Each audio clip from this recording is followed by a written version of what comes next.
안녕하세요. 신민교 이정원 목사입니다. 지금 세 번째 녹화를 하고 있는데요. 그것도 풀로 녹화를 하고 있습니다. 첫 번째는 거의 다 녹화가 끝날 때쯤에 저장 공간이 부족하다고 날아가 버렸고, 두 번째는 녹화를 잘 마쳤는데 소리가 좀 작게 녹음된다 그래서 연장선을 가지고 마이크를 이제 앞에다가 설치해 놓고 녹화를 했거든요. 그런데 다 하고 나서 보니까 이제 소리가 그 잡음이 너무 많이 들려가지고 그찡 하는 소리 있잖아요. 그래서 또 날려먹고 지금 세 번째로 다시 원상복귀 돼서 녹음을 하고 있습니다. 녹화를 하고 있습니다. 좀 더 소리가 잘 들릴 수 있도록 개선하고 싶었는데 일단 이번 주는 그냥 똑같이 진행해야 될 것 같다는 생각이 드네요. 다시금 방법을 찾아서 더 괜찮은 소리로 예배 드릴 수 있도록 환경을 좀 개선해 보도록 노력해 보겠습니다. 좀 피곤해 보이더라도 이해해 주세요. 부활절 일곱 번째 주일이고요. 그리고 예언 네 번째 시간으로 오늘은 제국의 지배 아래서 라는 제목으로 말씀 나누겠습니다. 심는 사람들과 함께 교회를 시작한 지 1년 5개월이 지나고 있습니다. 교회를 시작한 지 1년 2개월 만에 코로나19가 터졌고, 그래서 각 교우들이 각 가정에서 이렇게 예배를 드리고 있죠. 그리고 저는 아무런 표정도 아무런 감정도 없는 이 자그마한 카메라 앵글만 바라보고 설교를 하고 있습니다. 코로나가 아니었다면 성역 공부가 진행되었을 텐데 아쉽게도 못하게 되어서, 그래서 3월에는 오경을, 4월에는 역사를, 그리고 5월에는 예언서를, 그 다음 달에는 지혜서, 성문서를 스케치하듯이 그렇게 설교를 해오고 있습니다. 그렇게 해오다 보니까 이게 얼굴을 볼 수 없으니까 잘하고 있는 건지 못하는 건지 좀 감이 잘 안 오더라고요. 그래서 한 3개월 이렇게 지내오니 좀 현타가 오는 것 같기도 하고, 좀 뭐랄까 좀 우울감이 찾아오는 것 같기도 하고, 내가 지금 뭐 하는 건가 싶은 그런 생각도 많이 들게 되더라고요. 이럴 때일수록 더 정신 바짝 차리고 하나님께 기도하면서 우리 이때를 잘 넘어갔으면 좋겠습니다. 지난주에 저는 예인교회 나들목에서 예배를 드렸습니다. 그러니까 온라인 예배로 계속 드려지고 있는데, 그 기간 동안 예인교회는 목회자들만 나들목에서 모여서 목회자들만의 예배를 계속 드려왔었거든요. 근데 이제 이번 주부터는 결정이 어떻게 나는지는 모르겠는데 이제 오프라인 예배를 병행하게 될 거다라는 이야기가 있어서 지난주가 목회자들끼리 드리는 마지막 예배였습니다. 그래서 부랴부랴 그 예배에 좀 참석해 보고 싶어서 갔었는데요. 멀리 떨어져서 앉아서 예배를 드렸음에도 불구하고 사람의 목소리가 함께 들리면서 찬양하고 기도하는 그 예배를 드리는 동안 좀 울컥하더라고요. 그래서 쉬는 사람들 생각도 많이 나고 빨리 우리 함께 예배 드리는 날이 왔으면 좋겠다. 코로나19가 잘 마무리되었으면 좋겠다. 이런 생각을 하게 되었습니다. 스승의 날이 많이 지나긴 했는데 스승의 날이라면서 이제 그 옛 제자가 연락을 해왔어요. 근데 그 친구가 저에게 교회 시작하고 지금까지 후회되는 일이 있었냐 라는 질문을 하더라고요. 그래서 제가 인생에 만약이란 없다. 그런 거 없다. 이렇게 얘기를 했는데, 질문을 좀 피해보려고 했던 거였는데, 질문을 좀 바꿔서, 그러면, 만약 다시 그때로 돌아간다면, 돌이키고 싶은 일이 있냐? 이렇게 물어보더라고요. 질문이 바뀌니까 대답할 말이 좀 생기는 것 같았습니다. 그렇게 나온 대답이 뭐였냐면, 저는 성경 공부였어요. 구원의 또 다른 말 회복, 성경 공부. 다시 그때로 돌아간다면 그것을 단체로 하지 않지 않을까라는 생각을 하게 되더라고요. 원래 사실 그 교재, 그 성경 공부는 처음 만들 때부터 많으면 3명, 한두 명 정도를 고려해서 만든 거였는데, 이게 단체로 하다 보니까 같은 성경 공부인데도 좀 이렇게 좀 지루하게 끝나버린, 모두가 해야만 하는 과정이 돼버린 것 같아요. 그러니까 뭐 충분한 대화도 할 수 없었고 깊이 있는 교제도 이루지 못한 채 그냥 빨리 끝내버리고 싶은 그런 게 돼버리지 않았나. 그래서 그 이후부터는 우리 교우들에게 성경 공부라는 말이 지루하지만 빨리 해야 하는 이렇게 돼버린 것 같아서 많은 아쉬움이 생겼습니다. 이번 주에 가연자매 언니 소연자매의 성형 공부가 끝났거든요. 그리고 진우 형제의 두 번째 성형 공부가 또 이어졌었고요. 소연자매는 거의 매주 옮겨 다녔던 카페에서마다 울어가지고 저를 굉장히 난처하게 만들었었는데, 뭐 젊은 여자애랑 나이든 아저씨가 함께 앉아서 울고 있으니, 여자애가 울고 있으니 얼마나 이상했겠습니까. 그럼에도 불구하고 소연 자매가 처한 상황이 되게 힘든 상황이었고, 또 하나님의 말씀이 그를 많이 괴롭혀서 울 수밖에 없는 상황이었었는데요. 어쨌든 1월 마지막 주부터 시작해서 5월까지 성경 공부를 해왔으니 꽤 긴 시간 동안 지나온 거죠. 근데 그 시간 지나오면서 소연 자매의 삶이 뭐 확 뒤바뀌었느냐, 뭐 그렇지는 않을 겁니다. 저도 별 기대는 하지 않았었고요, 늘 그렇듯이. 그런데 놀랍게도 마지막 성경 공부하는 날, 제가 지난주에 사실은 숙제를 내줬었거든요.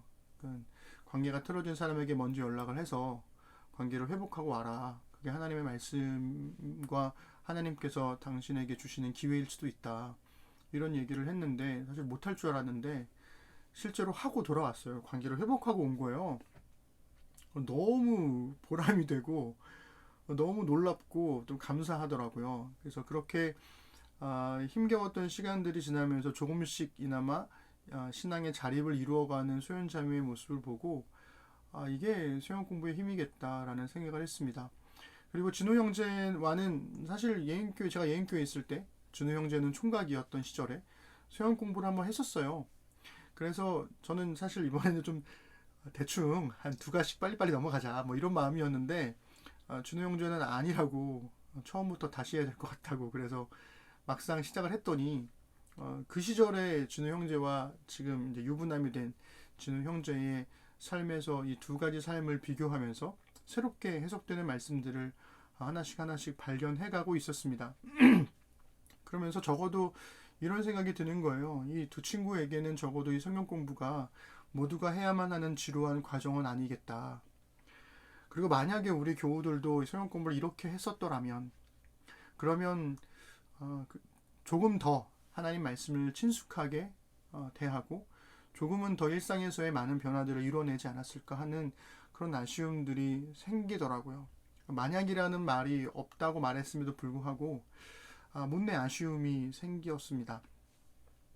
그런데 단순하게 성경 공부를 하면 그러면 다 삶이 변화되느냐?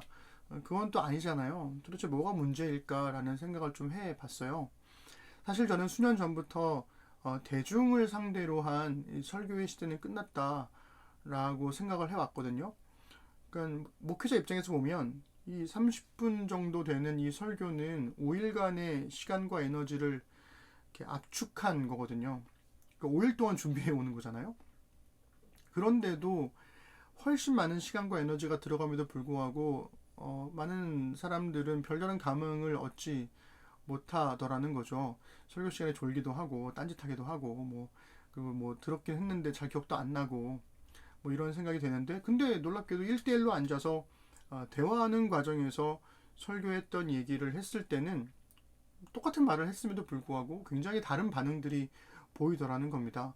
새 힘을 얻기도 하고 소망을 얻기도 하고 도전받기도 하고 이런 것들이 생기는 거죠. 뭐가 다른 걸까? 메시지는 똑같은데 뭐가 다른 걸까라는 생각을 해봤는데요. 가장 단순한 대답은 뭘까요? 가장 단순하고 명쾌한 대답은 네가 설교를 못하는 거야. 이거죠. 예. 설교를 잘하지 못하면 이라는 겁니다. 이렇게 근데 결론을 내리게 되면 할 말이 없어지는 거죠. 저는 근데 이게 문제가 되지 않는다. 목사가 설교를 잘 못하는 게 신앙생활에 문제가 될까? 라고 했을 때 이게 가장 큰 문제는 아니라는 거죠. 왜냐하면 옛날과는 다르게 지금이야 핸드폰 열고 유튜브나 팟캐스트 열면 좋아하는 훌륭한 설교자들의 설교가 얼마나 많으며 훌륭한 강연들이 얼마나 많습니까? TV만 켜도 내노라 하는 목사님들이 설교하시잖아요.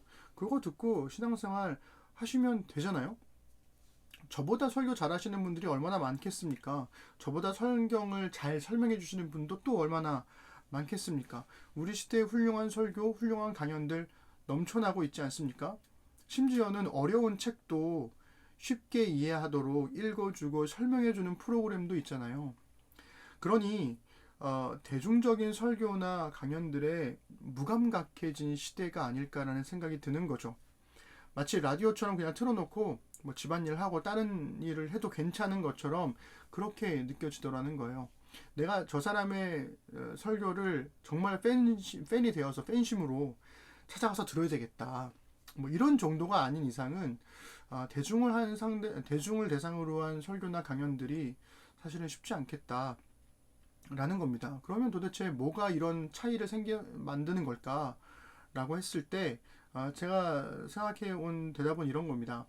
언컨택트한 시대에 아이러니하게도 사람들은 컨택트에 대한 갈망을 소망하는 게 아닐까.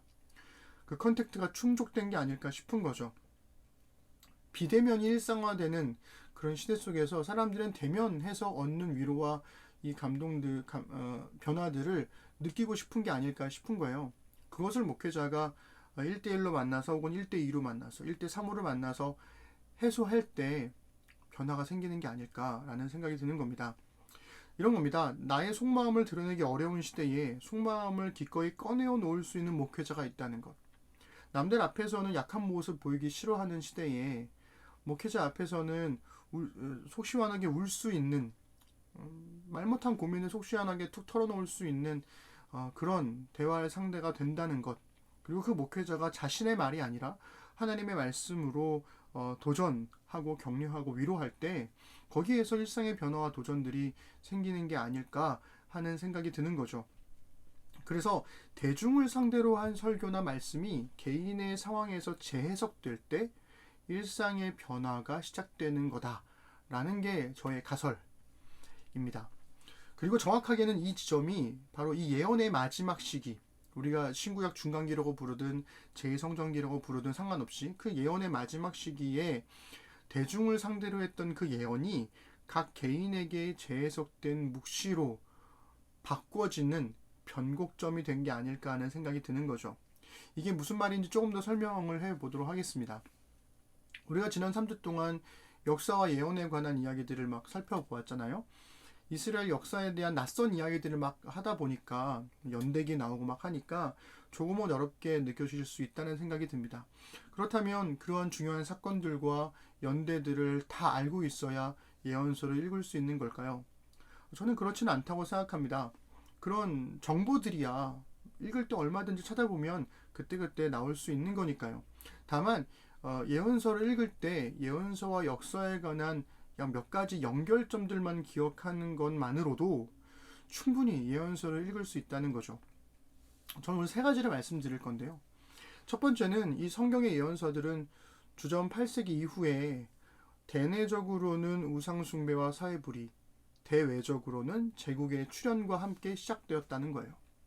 이런 이해가 없이 예언서를 읽으면 하나님과 예언자들이 도대체 왜 이렇게 화를 내지? 왜 이렇게 분노만 하지?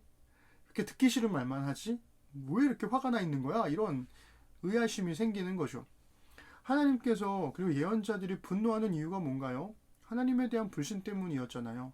하나님을 믿지 않으니까 우상숭배를 했던 거고, 하나님 믿지 않으니까 사회불의를 마음껏 행했던 거고, 하나님을 믿지 않으니까 하나님이 아니라 강대국에 의지하면서 생존을 구걸했던 시대를 살았기 때문에 하나님과 예언자들이 막 분노하면서 말씀을 전했던 거죠. 그러니 이러한 최소한의 연결점들만 알고 있어도 예언서가 그래서 분노하고 있구나. 예언자들이 그래서 화가 나 있구나.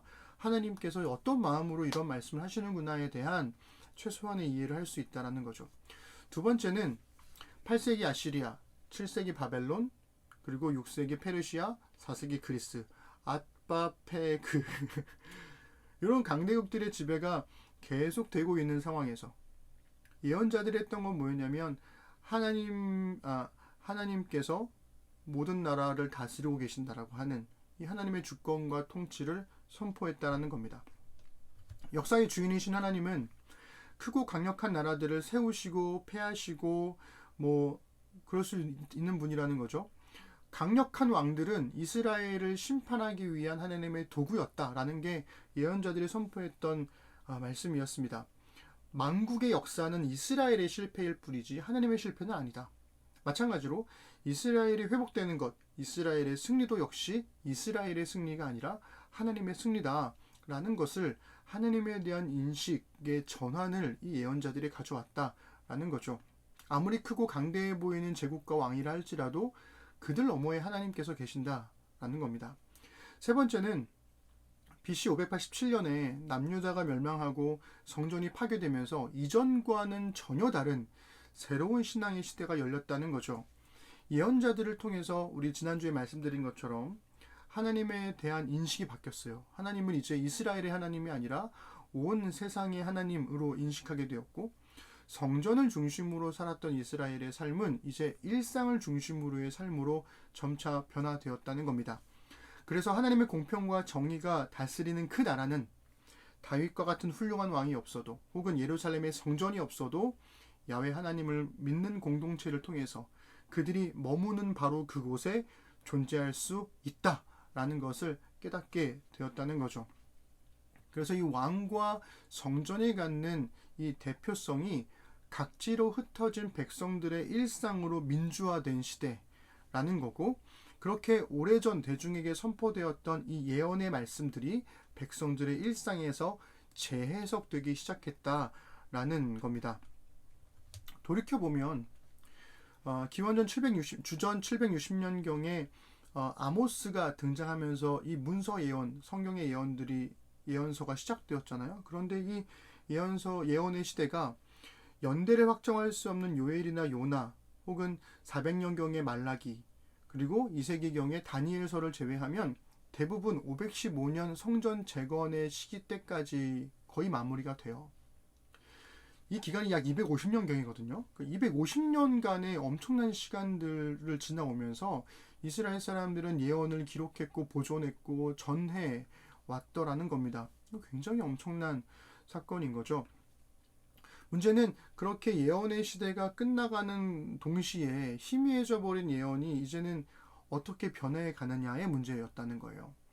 앞에서 제가 대중을 상대로 한 예언이 각 개인에게 재해석된 묵시로 바뀌어지는 변곡점이 있다라고 말씀드렸는데요.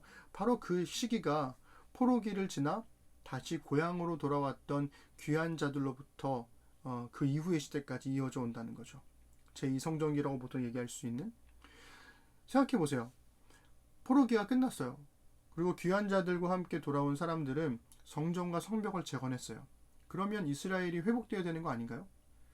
이스라엘이 독립을 이루어야 되는 거 아닌가요? 그런데도 제국의 지배는 끝날 줄을 몰랐다는 거예요. 두 번째 성전이 지어진 이후에 이 공동체가 했던 게 뭐였냐면 오경을 확정하려고 했고요. 예언서와 성문서들을 막 집대성하면서 수집하면서 이스라엘의 회복을 기대했음에도 불구하고 그들의 일상이 바뀌지 않더라는 거죠.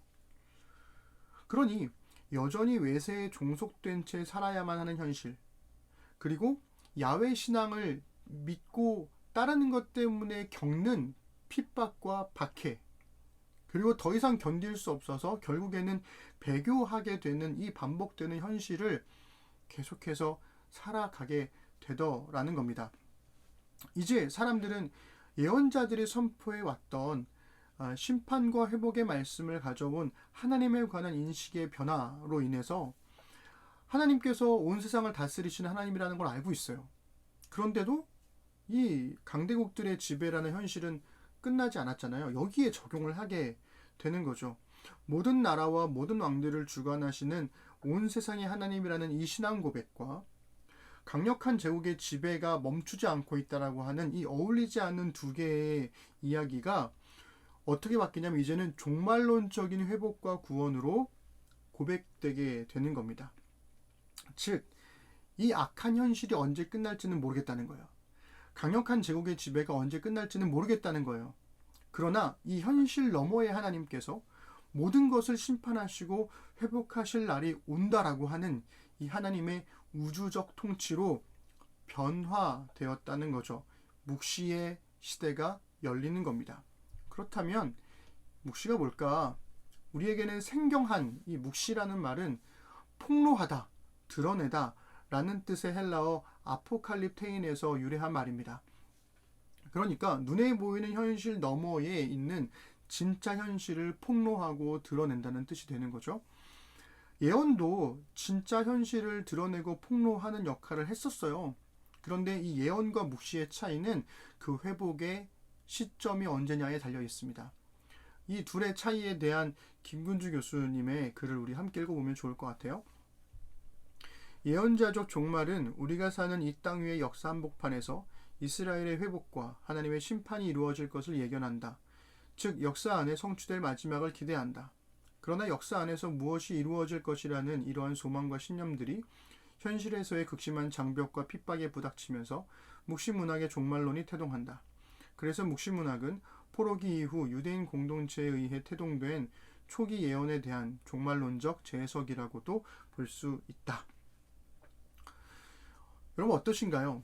이제는 역사 안에서 이루어지는 회복이 아니라 역사를 초월해서 이루어지는 하나님의 우주적 통치. 그래서 하나님은 이제 온 나라를 다스리시는 하나님을 넘어서 역사를 초월한 온 우주를 다스리시는 하나님이라는 인식으로 또 한 번 확장되게 되는 겁니다.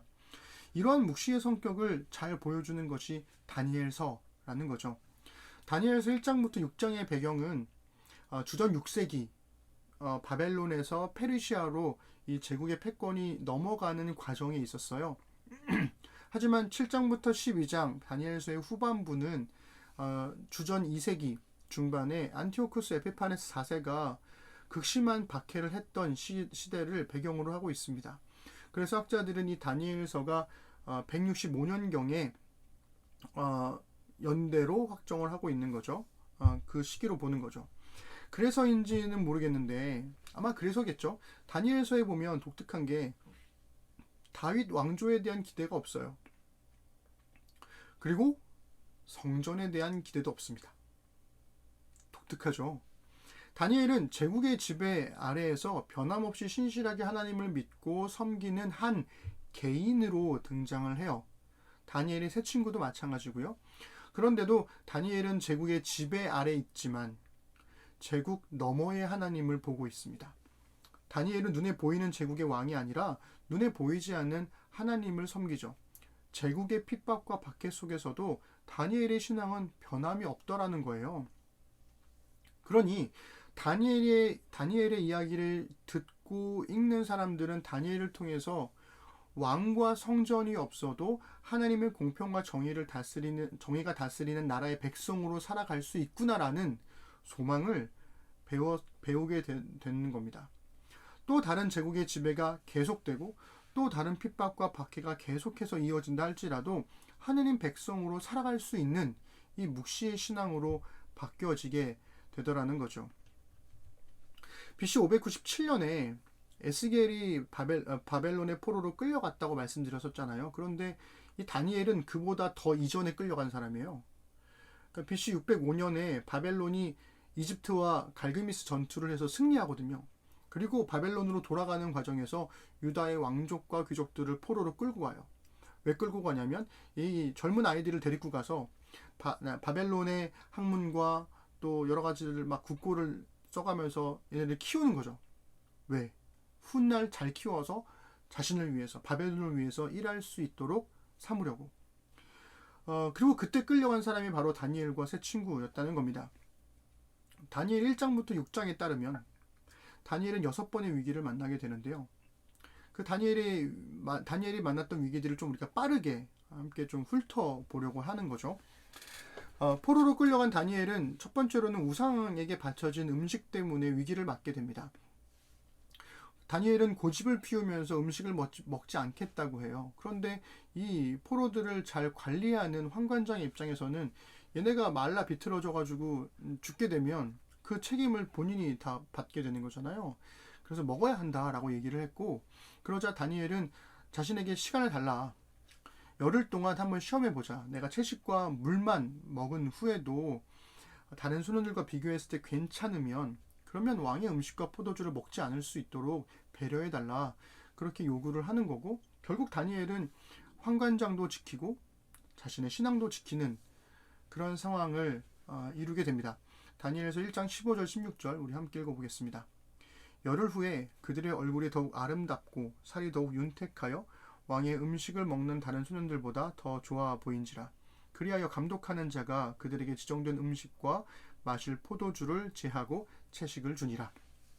감독하는 자가 다니엘을 인정하고 다니엘의 신앙 때문에 그를 배려해주는 상황이 된 거죠. 두 번째 위기는 느부갓네살 왕이 꾼 꿈과 해석 때문에 그래요. 꿈이 무엇인지를 맞춰봐라. 그리고 해석도 해봐라. 이렇게 요구를 했던 거죠. 다니엘은 시간 주시면 제가 꿈도 말씀드리고 해석도 해드리겠다라고 얘기를 하고 친구들에게 이 상황을 설명하고 함께 기도하자고 요청합니다. 그리고 하나님은 다니엘에게 왕이 꾸었던 꿈이 무엇인지 해석까지도 알려주셨고 결국 다니엘은 자기뿐만 아니라 바벨론의 다른 지혜자들, 너네 해석 못하면 다 죽여버릴 거야 했던 그 지혜자들까지도 죽지 않도록 도와주고 결국 느부갓네살 왕은 다니엘과 그의 하나님을 인정합니다. 우리 2장 47절 읽어보겠습니다. 왕이 대답하여 다니엘에게 이르되 너희 하나님은 참으로 모든 신들의 신이시요 모든 왕의 주제시로다. 네가 능히 이 은밀한 것을 나타내었으니 네 하나님은 또 은밀한 것을 나타내시는 이시로다. 그렇습니다. 세 번째 위기는 다니엘의 새 친구에게 닥친 금신상에 절하지 않으면 풀무불에 던지겠다는 위협이었어요. 저는 오랫동안 이 풀무불에 들어간 게 다니엘이라고 생각을 했는데 새 친구더라고요. 어쨌든 새 친구는 신앙을 따라서 절하지 않았음에도 불구하고 풀무불에서 살아나오게 됩니다. 느부갓네살 왕은 다니엘에게 그랬듯이 다니엘의 새 친구의 하나님도 인정하게 되죠. 3장 28절 함께 읽겠습니다. 느부갓네살이 말하여 이르되 사드락과 메삭과 아벳느고의 하나님을 찬송할지로다. 그가 그의 천사를 보내사 자기를 의뢰하고 그들의 몸을 바쳐 왕의 명령을 거역하고 그 하나님 밖에는 다른 신을 섬기지 아니하며 그에게 절하지 아니한 종들을 구원하셨도다. 아멘. 이 네 번째와 다섯 번째 위기는 각각 4장과 5장에서 느부갓네살 왕이 꾸었던 꿈 그리고 그의 아들인 벨사살 왕이 보았던 환상에 관한 이야기입니다. 그들이 본 꿈과 환상은 이 두 왕의 교만을 심판하시겠다는 하나님의 경고의 말씀이셨거든요. 다니엘은 이 두 왕에게 감히 살고 싶으면 겸손하게 다스리세요 라는 직언을 해야 되는 상황이 된 거죠. 하나님의 말씀을 따라 다스리셔야 삽니다. 이렇게 하게 됩니다. 우리 4장 26절 27절 읽어보겠습니다.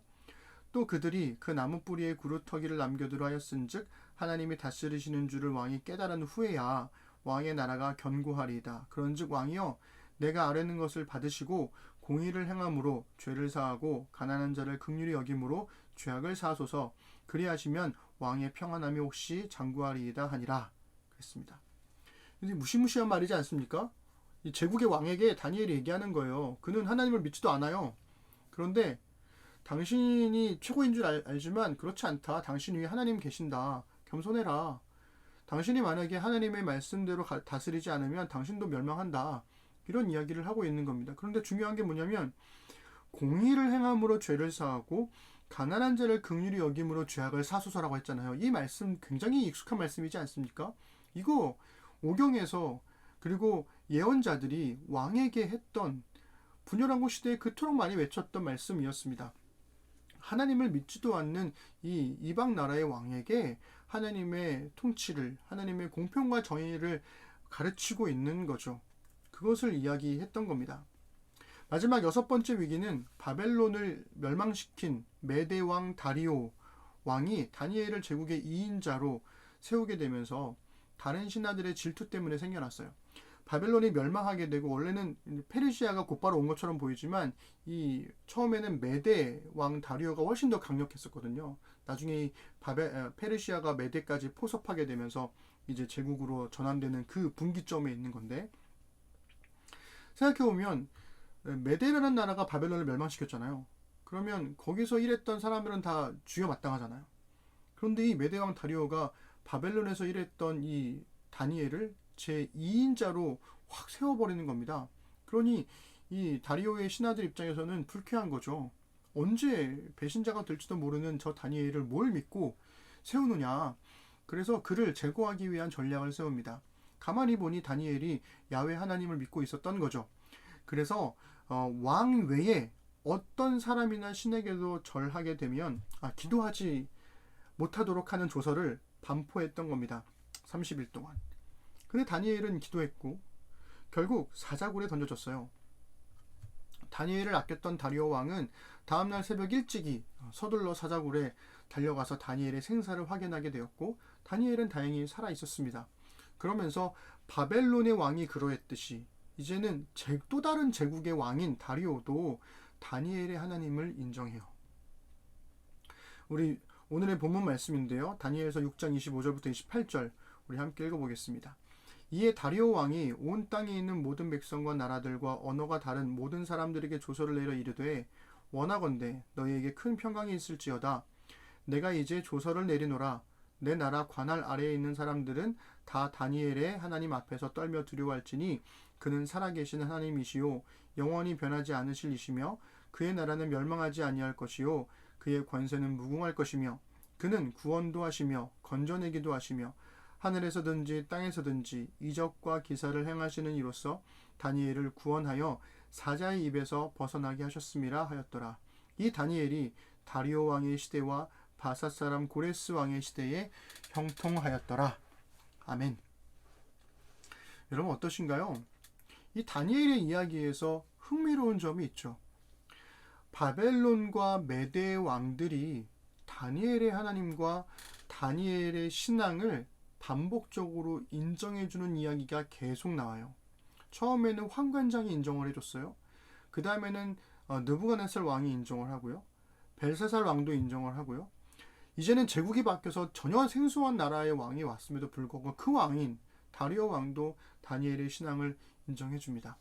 제국은 바뀔지언정 다니엘의 하나님은 변함없다는 거죠. 더 놀라운 것은 뭐냐면 그렇다고 해서 다니엘의 하나님을 믿는 믿음으로 이들이 개종했느냐? 그것도 아니에요. 그러니 이 다니엘서의 관심은 이방 나라의 왕들을 전도하는 데 있지 않았어요. 오히려 제국의 지배 아래에서 온갖 위기에도 불구하고 하나님을 믿으며 살아갔기 때문에 하나님의 돌봄 아래에서 살게 되더라 라고 하는 위로와 격려의 그 메시지의 핵심이 있다는 것입니다. 그리고 이러한 메시지는 왕도 없이 성전도 없이 계속되는 제국의 지배 아래에 살아갔던 이 이스라엘 사람들에게 하나님의 우주적 통치를 믿으면서 일상을 살아내는 소망이 되었다는 거죠. 말씀을 정리하면 이렇습니다.